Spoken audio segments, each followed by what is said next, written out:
Good morning mga kasid. Kumusta po kayo mga kasid? Sana nasa mabuti po tayong kalagayan ngayon. At sana gagaling na yung acid natin. Mga kasid, i-share ko lang ito mga kasid, yung may nakakilala sa akin na katulad ko na acid reflux din siya. Ang nangyari kasi, nagbiyahe kasi ako ng Move It noon. Tapos bumili ako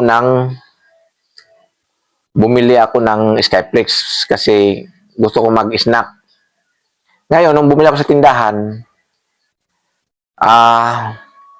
nagtaka ako, kilala niya ako.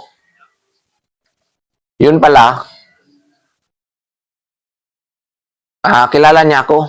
Kaya, sabi ko, bakit mo ako kilala? Sabi niya, hindi, ikaw si Orly Noynoy, di ba?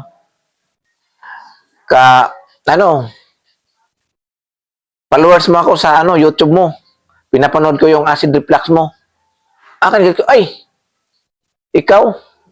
Kaya nagulat ako. Ngayon, ito siya. Ito nakita kami, nag-picture kami ito. Nag-picture kami dalawa nito. Yun. Ngayon, siyempre, ano na yung pagkakataon sabi niya, matagal na raw niyang na pangarap na magkita kami. Tapos, sabi sa sarili niya daw na magkita daw kami sa tamang panahon daw. Hindi nagkataon ngayon, talagang nagkita na kami. At ngayon nga, nagsishare siya sa mga naramdaman niya, walang pagkaiba sa akin. Kaya, nasabi ko sa kanya na paras kaming may mga acid reflux. Ngayon, ang sa kanya ngayon, medyo okay na siya ngayon. Pero, ang naramdaman niya, sinishare niya, andun yung pagkahilo niya, nahihilo siya, tapos yung paningin niya, nagbo-blurred, yung parang may nakikita siyang mga malitlit na ganun, parang hilo konti, ganun na, ganun.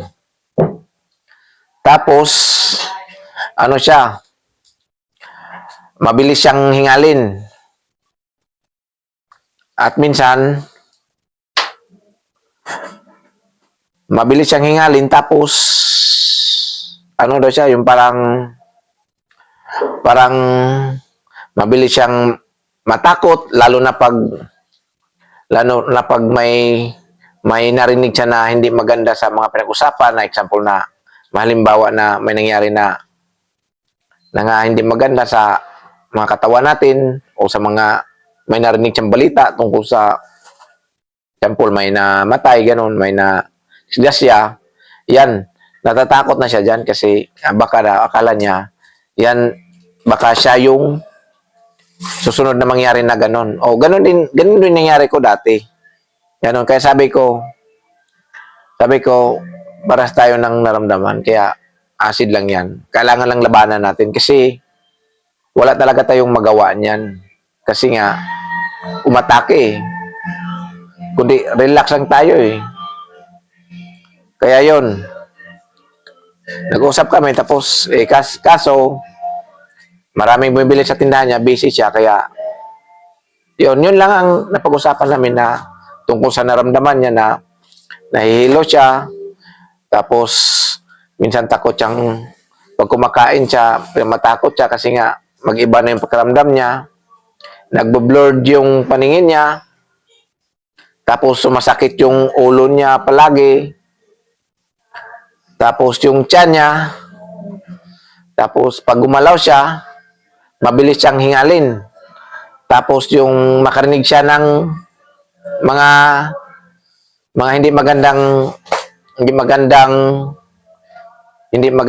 mga balita, doon natatakot na siya. Yun ang naramdaman niya.